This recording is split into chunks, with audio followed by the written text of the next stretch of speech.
Hey, I'm Amanda from Trifecta Fitness. We're proud to be Clarksville's new Get Fit headquarters. Trifecta Fitness is a state-of-the-art spin and strength training studio. Our spin studio is truly one of a kind in this area, complete with 20 state-of-the-art live fitness bikes and an incredible sound system. Our strength training is done in small groups of 6 or fewer, and all of our strength and spin classes are scalable for every level of experience. Come see us in the heart of Clarksville, just behind MAPCO at the corner of Old Trenton Road and Wilma Rudolph Boulevard. Call us for more info at 931-542-6265 or download our Trifecta Fitness app for a full list of upcoming classes. Welcome back. MisFitNation. We are a show founded by veterans and hosted by veterans and a military spouse. Our mission is to get people to tell their story to the world. If you're an author, share your tips with the Misfit Nation. If you're a musician or actor, our audience needs to know how they too can get into the business. Coaches, we love our coaches. Come on, share some of your tips with the audience to help them become better versions of themselves. If you're a corporate leader or an entrepreneur, come on and share how you did it and how hard you have fought for success. If you're a veteran, first responder, or Gold Star family, we would love to have you come on and just share your story with the Misfit Nation. We always have time for you. Reach out, we will get you on. If you are feeling down, alone, or starting to see the darkness, stop. Think about those who are around you. You are not alone. You will be missed. If you feel like your problems will be a burden to those in your inner circle, or are embarrassed to share that with them, please dial 988. If you are a veteran, take option 1. We need you to keep pushing forward. Don't make it a permanent solution to a temporary problem. If you're a new listener,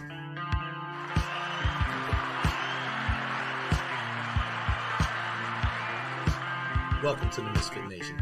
Be sure to subscribe to the show on your favorite podcast apps and also on our YouTube channel at @the_MisfitNation. That's @the_MisfitNation. Subscribe and click the bell. This will keep you up to date with all of our latest episodes and all of our news. You can also find us on Electrocast Media and About Face Radio. This will keep you tuned into us and learn more about our great guests. Speaking of which, our next guest is the owner of Artisan-Preneur, where she creates custom artwork and helps creatives transform their passion into a business. She is a wife, mom, and a U.S. Navy veteran located in Virginia Beach, Virginia. So without further ado, let's welcome U.S. Navy veteran Tiffany Richardson to the Misfit Nation. Welcome, Tiffany. Thank you for having me. Oh, it's awesome when I get veterans that want to come on the show, especially female veterans, because not a lot of them ever want to come on. And in the pre-show, you seemed amped up, so this is going to be great. I can't wait to hear your story, your entire backstory. Well, not all the way till like you were born, but a little after that. So, because I only gave a 2-sentence blurb about you there, and it's good to know who you are for the audience, especially if they want to call in or make comments. It helps them to get to know you a little better. So, if you want to go back as far as you want through the Navy to how we got to where we are now.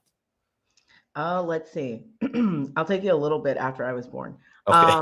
Let's see. No, I'll start. I will start right before the Navy.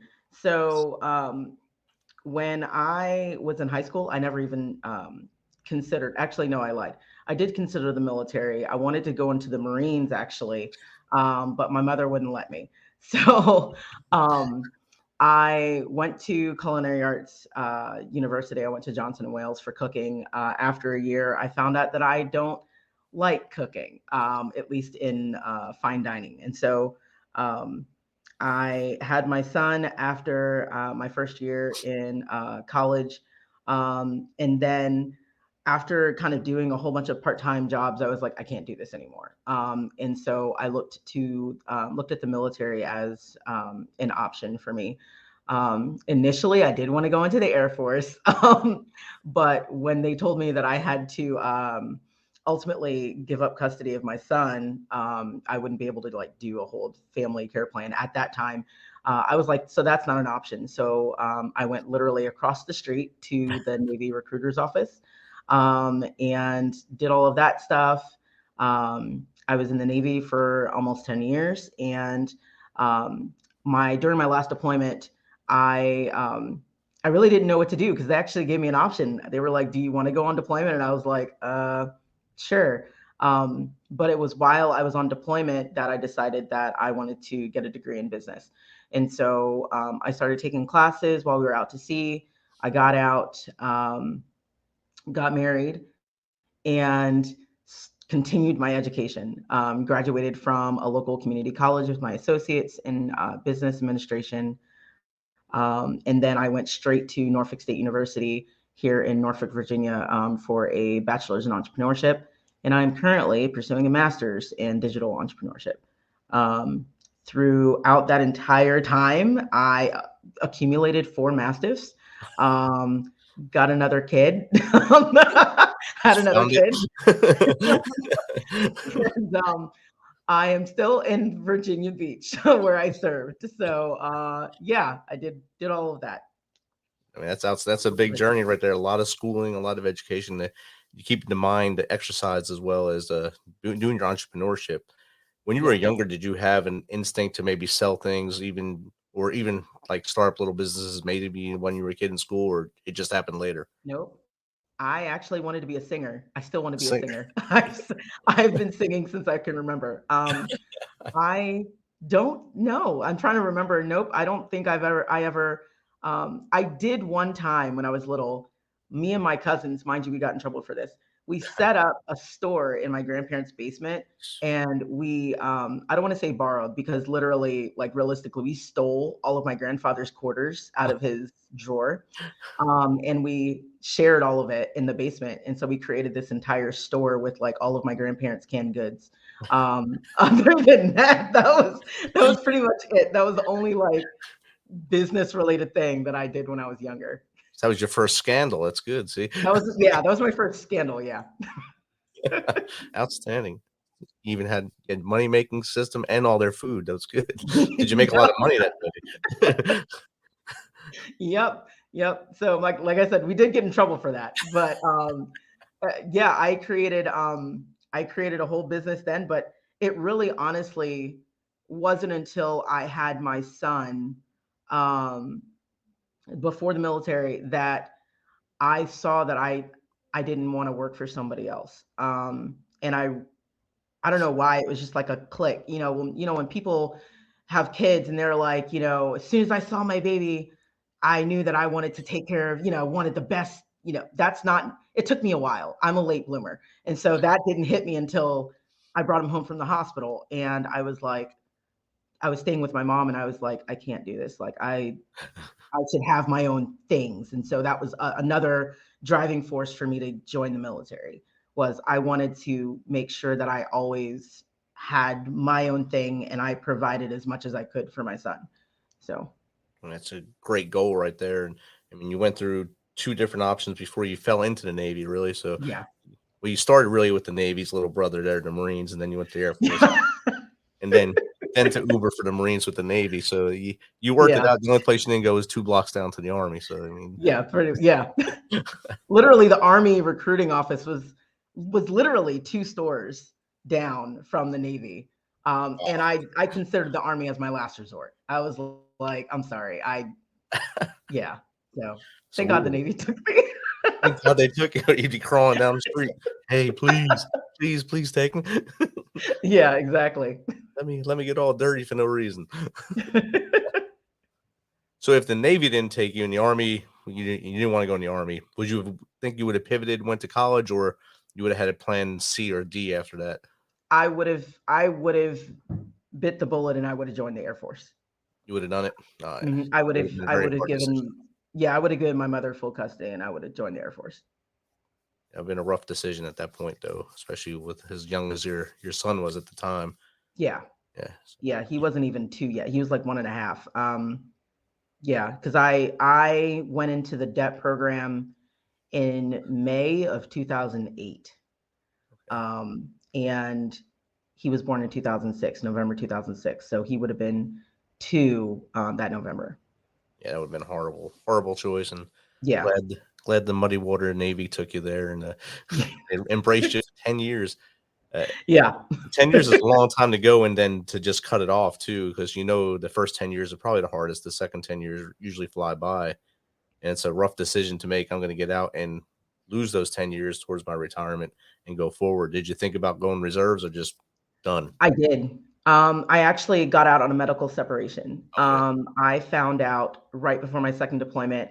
I had always wondered. I was like, before I had my son, I was always fit. I was always athletic and everything. And after having him, I just could never lose the weight.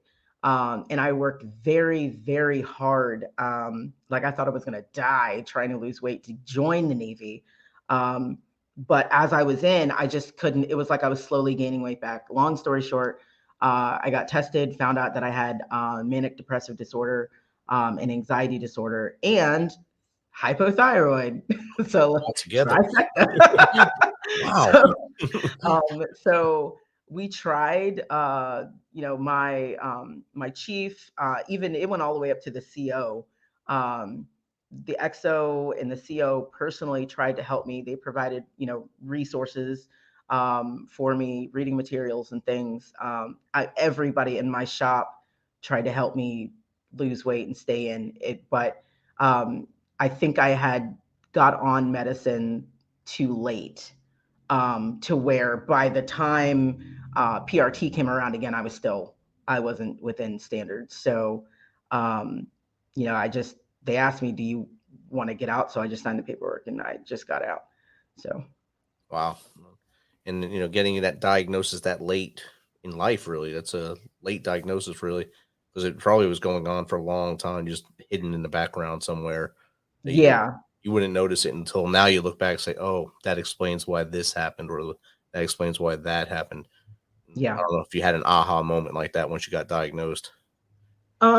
It wasn't until I spoke to my mom, because the doctor, when, I was in my appointment, he was asking, do you have a history? And I was just like, no, I've never heard of a thyroid, anything in my family. And my mom and I had a conversation, and I think the light bulb started going off in her mind, which as we spoke started making me think, so this is kind of hereditary, and this is why this person in my family had it so rough, and this person and my mom. And so it was never about, at that point I realized it was never about eating too much or not exercising enough or what have you. It was, I had this thing that I didn't know I had. And oddly enough, I was happy the day I was diagnosed with hypothyroid, because it was like I could breathe. I knew it was wrong. Right. So it was funny enough. I kind of wanted to get out because I don't necessarily like listening to people. But it was extremely difficult because I felt like I was kind of being kicked out of my own family, and I had no clue what I was going to do afterward. Even though I was married, like I had just gotten married and everything, and I had kids, I literally, it actually kind of makes me anxious talking about it now. I felt like, so what am I going to do now? Like, I don't have all of these people anymore.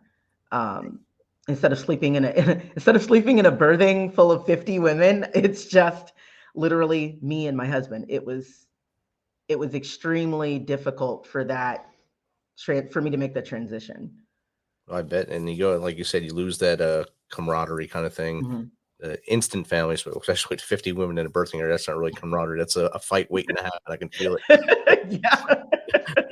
That's I guess real world times 10 there, but it's hard. Yes. It's horrible with that many women in one spot and that many different personalities going at each other and saying, I'm the best. This is my area, blah, blah, blah. I'm sure there were some good stories in there. You can probably write a couple of books about the birthing area. Oh yeah. Yeah. It was interesting. I know a lot of people think that boys are disgusting. Look, girls are hilarious. But it was just like, going to bed in my rack and hearing in the, 2-3 o'clock in the morning, hearing other people getting up and all of the activity. It's different when you then go home for good and there's just nothing. No noise, like no more. Yeah, there's not there's other than you or your spouse getting up in the middle of the night. There's no activity, and there's no especially when you have the next watch or something. There's no, being anxious, like, I hope I don't oversleep. Like, I hope they don't have to send someone to the birthing. Like, there's just nothing. And so there was like a lot of small things I had to get used to. And I didn't like it. Right. And especially with having the anxiety and stuff like that, it probably didn't help when you got No, not at outside. all. No one's coming to wake me up. I don't know what's going on. What am I supposed to do? I don't have to get up at 2 a.m. for no reason. Yeah, pretty much.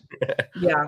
I was wondering, it's so obvious, but to me, I was still wondering, why is it hard for me to go to sleep? Why do I feel so lonely?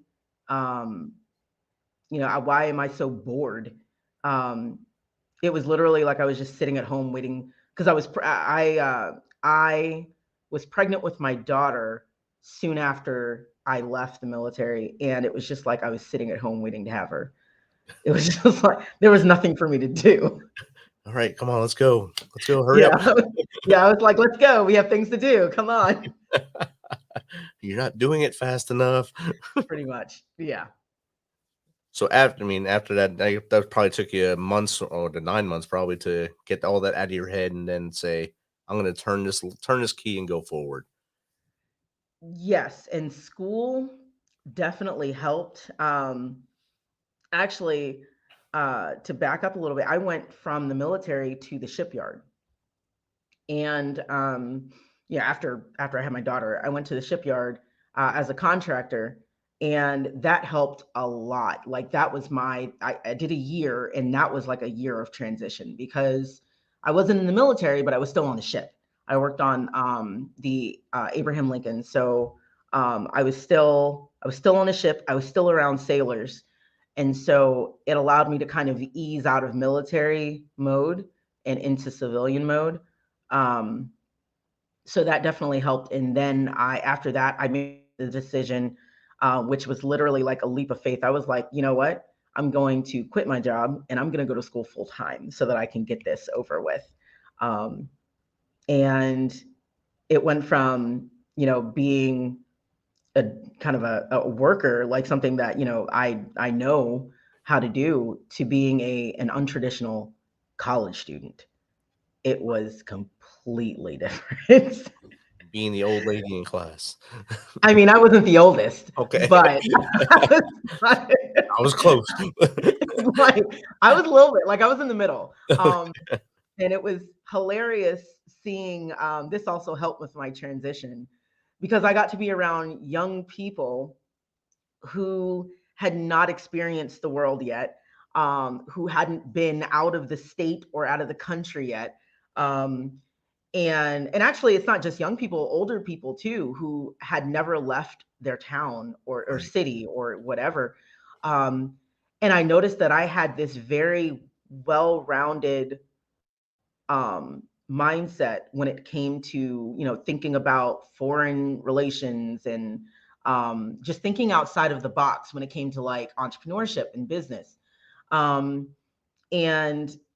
I just had to sit back and laugh when I heard a lot of, what young people were saying. And then I found myself acting old. I'd be like, these young people these days. You just don't know. Yeah, I was just like, if only you knew.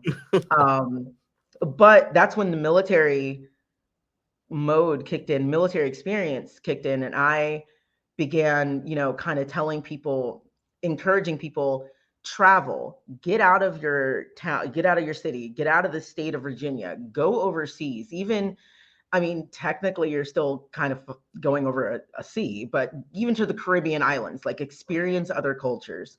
And that was the first time that I actually realized I had been coaching and consulting people for a while, ever since I was in the military. But that was the first time I actually started putting a word to it. And Right. I was like, whether it's coach, consultant, mentor, whatever, you want to call it. I found myself using what I learned in the military, whether it's in the military or through experiences. I found myself trying to help other people. And that's when entrepreneurship really, really kicked in, when I went to Norfolk State. And literally everything that I did, I was trying to help people. So that's really when the entrepreneurship took off. Well, I bet. And knowing that, like you said, putting a label on it finally after so many years of actually doing it, then Hmm. realizing, hey, I'm actually helping people without even trying, because it's a Yeah. gift you have. The military, the Navy might have solidified that gift, but you already had it before you went in. Being the Yeah. oldest sibling, you already had some of that leadership there because you had to lead the path for your brothers and sisters before Right. they got in the same trouble you did. You had to teach them, hey, don't do it this way because this is how I got in trouble. Or if you wanted them to get in trouble, hey, do it I this way. mean, I was like on the fence. I was like, you can do this, but I'm going to let you know this is probably how you should do it so you don't get caught. This is the ramifications. Yeah. This is what happened to me, but I'm not going to. I'm tired of you, so go ahead and do this. Well, pretty much. I mean, it wasn't just my brother and sister, actually. It was at the time it was 7 of us, and me, my brother and sister, and then my cousins. We were all around each other a lot, and I am the oldest out of everyone. And so there was a lot of me getting in trouble because of what everybody else did. But trying to figure out how to be essentially a leader. I mean, I never thought about it like that when I was little, but um how to be a leader, how to stay out of trouble, and how, how to set a good example for everyone else. Because I was always being told, take care of your brother and sister, take care of your cousins, look out for them. Where you go, they go. And so, yeah, I guess I was kind of what is molded to be a leader.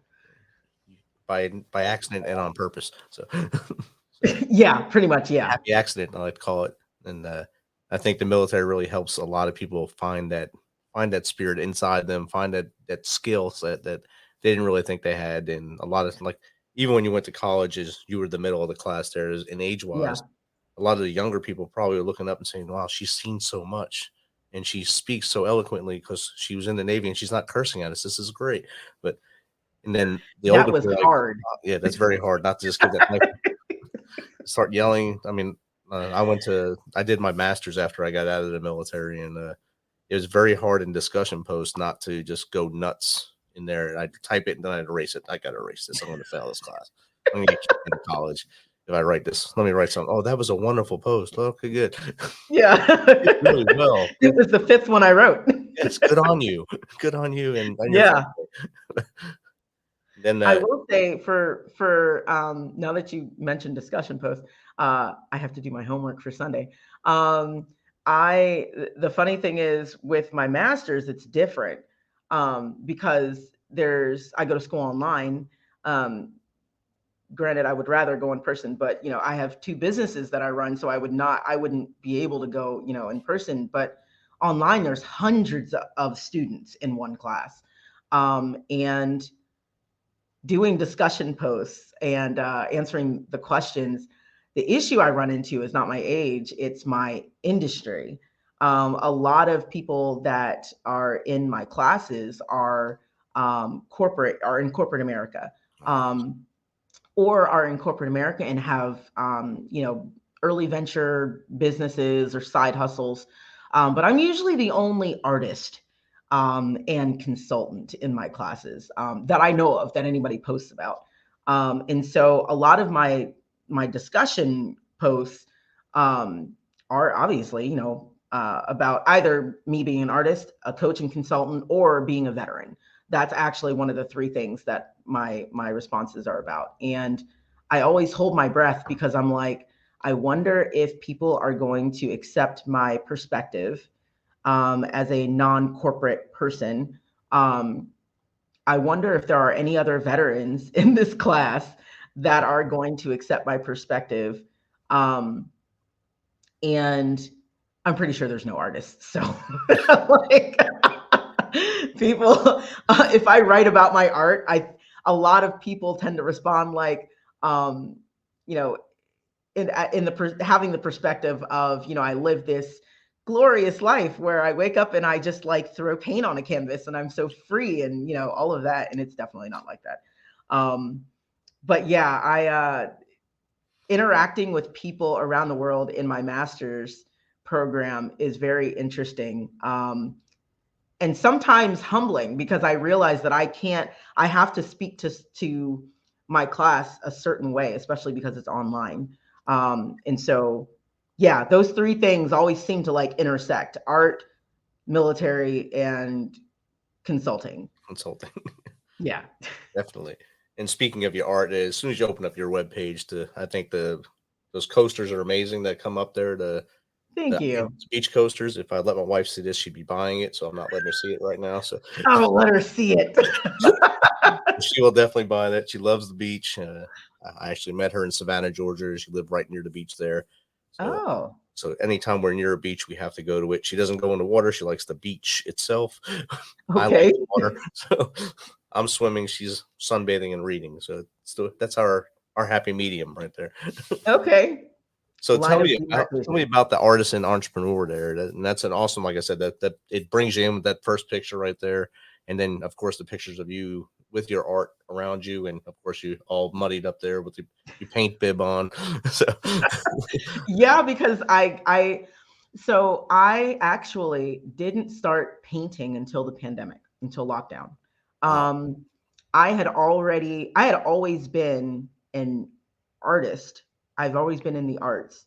When I was little, I was a singer. I was a dancer. My mom put me in pageants, and I did shows where I sang the national anthem. And I had always been in music and dance.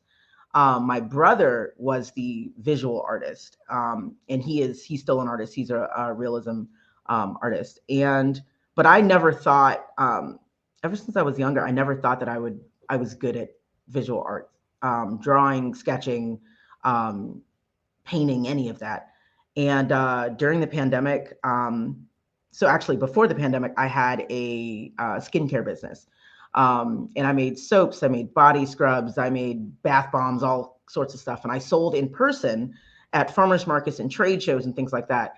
I completely neglected the online world. And so when COVID hit and everything was shut down, I didn't get any sales because I didn't know how to sell my stuff online. And so I turned to face masks, made almost $5,000-$6,000 in 30 days. And I was like, oh, this is awesome. But then I got sick and tired of sewing. And so I was like, I need another hobby. And so I was like, I see a lot of people doing abstract painting. And so I went to Michael's, I ordered paint from Michael's. I think I have a video on my YouTube channel of one of the first times that I started painting. And it was literally just pouring paint on the canvas, and my kids were helping me. And I had the canvas sitting on top of a 5-gallon bucket from Lowe's. And it made me feel better because at the time, everything was shut down. Couldn't go to the doctor, couldn't do any of that. And I was getting anxious. I wasn't able to meet with my therapist and my psychiatrist and my doctor. And painting and just being, I don't like to use free, was very helpful for my mental health. And it helped me, interact with the kids and, be super engaging and all of that. And then the painting just got better. I started practicing instead of just being free with it. And that kind of ran into resin and all of that. And by the time everything started opening back up, I went to markets because I'm a business person, started doing market research and writing things down. And I found an actual niche for this stuff. And yeah, ever since then, I've been doing, I switched, people knew me in the community for skincare, and people still contact me do you have body butter? Literally, they're like, do you have body butter? I need body butter. I need to refill my order. And I'm like, I'm sorry, but I don't do it anymore. And they're just like, are you sure? And I'm just like, all right, fine. Tell me what you want and I'll make it for you and I'll deliver it. So I have skincare groupies, but yeah, the one fragrance everybody still gets is Get Butt Naked. Don't ask, it's fruity. But yeah, that's how I got into art. The name gets them, Get Butt Naked. That's it right there. Yeah. They're all like, is that the one that I got last time? Get Butt Naked? Yes, that's the pink one. I'll make some more. I'll make it just for you. Stop coming over here and scratching in front of me. It's great. Pretty much. Yeah, pretty much. So did you develop the website during the pandemic or after? I actually that I converted my skincare website into my art website. See. So, and everybody asked me like, so did you get a developer? And I'm like, no, I'm hard-headed. I figured it all out myself and I made my website. But yeah, I just tweaked it and converted it into my art site. So, and that's part of that Jersey upbringing, that hard-headedness. I think it comes with being born in Jersey and raised in Jersey. You get the hard-headedness, and you have to do things your own way until you realize that you might need help at some point. Yeah, but you try to hold off as long as you can. Yes, never raise that hand for help. No, I'm good. I'm not tapping out yet. No, my leg's hanging off, but I got this. I'm good. Don't worry. Yeah. I just painted my kid by accident. I'm all right. They'll be okay. Yeah, they're fine. Walk it off. I have 2 of them. It's okay. Look, my I work with the Innovation Center at Norfolk State University, and we had a meeting, in-person meeting, a brunch a couple weeks ago. And the director of the center asked me, she said, so how are your kids? I said, they're still alive. But military humor. I watched one of your videos earlier today, and I know you had mentioned that, or one of your guests had mentioned that we in the military have a specific sense of humor that not everybody gets. And so my team did not get it. And so I had to laugh real quickly so that they wouldn't think that I was like crazy.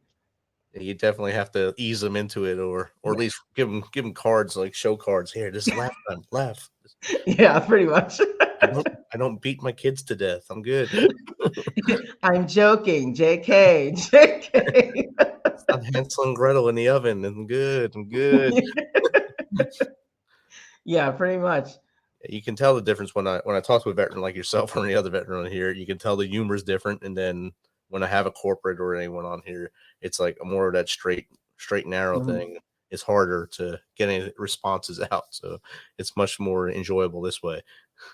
Yeah, you like make a joke, and some people it's crickets, and then it gets very awkward. And you're like, maybe I shouldn't have said that.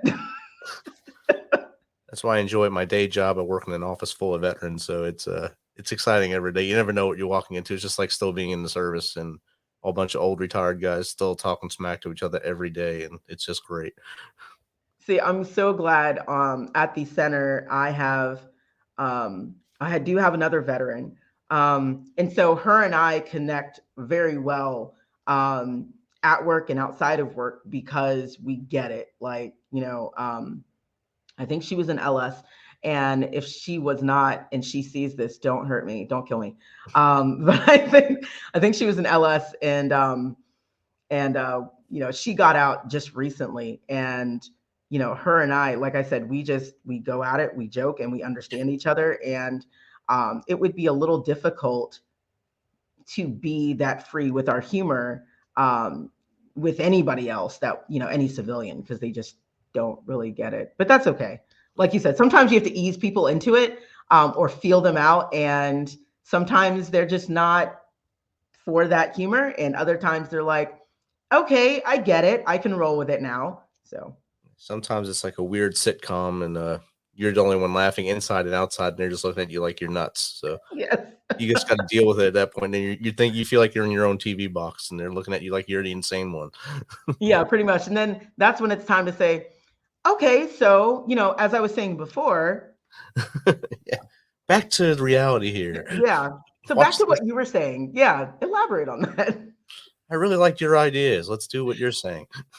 Yeah, pretty much. Yeah. So what's your favorite thing to make? You have the coasters, you have the paintings, you have a whole show art market you go to. So what's your favorite thing you do?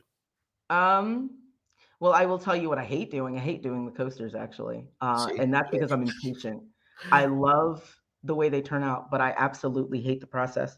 Let's see. My favorite thing is painting, throwing literally. Actually, you know what? I lied. Painting used to be my favorite. Now my favorite is my digital artwork. And that's because I use AI art. I fuse it with acrylic painting. I fuse it with crushed glass and fabric and fake hair. And I make this whole like Mod Podge of a thing that turns out to be amazing. Um, and I haven't shown anybody yet because I have an exhibition coming I up haven't seen in anything May. out here. Yep. Nope. You won't see it until May. But I absolutely love working with that because it brings so many different things together. You creating my artificial intelligence artwork, I'm able to kind of pull lines from poetry because, why not do poetry? I pull lines from my poetry, enter those as prompts into the software. It gives me these images, and then I get really detailed. And then things start, ideas start flying off. Oh, I can sew this fabric on it. I can braid this hair on it. So I love how I'm able to make all these different things intersect. But yeah, it's either that or if I don't have anything else to do, just taking some acrylic paint, putting on a canvas and taking a blow dryer and blowing it out. So that's my other thing that I like to do. That's kind of your release too, so it's good. Yeah. So Yeah, pretty much. when you start feeling yourself going into the waves of things going on, we go throw some paint on this thing or on anything and blow dry it. Pretty much, yeah. I've gotten into this. I don't want to call it a ritual because I don't do it a whole lot.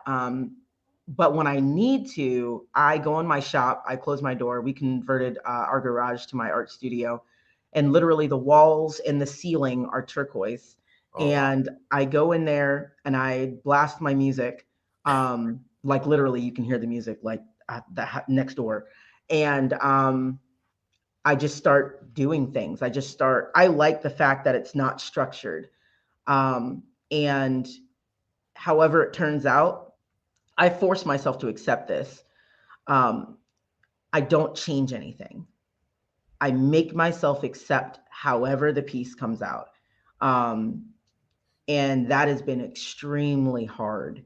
But it's an exercise in acceptance, I guess. So it's part of the process. Definitely. And that I do the same thing with this. A lot of people with podcasts, they'll spend hours editing.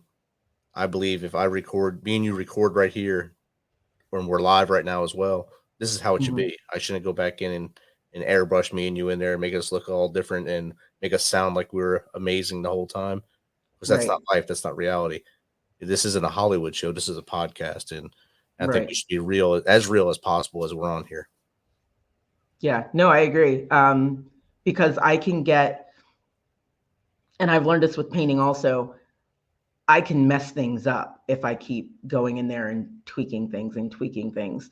And so, yeah, and I do video editing. I do all of that stuff. And it's the same thing. I can spend an enormous amount of time trying to change things to make it perfect. And so I'm glad that I've gotten into painting and gotten into visual artwork because like I said, I force myself to just stop and leave it. And however it turns out, whether I like it or not, if I don't like it, somebody else is going to like it. That's a guarantee because art is subjective. And so I just force myself to leave it. Outstanding.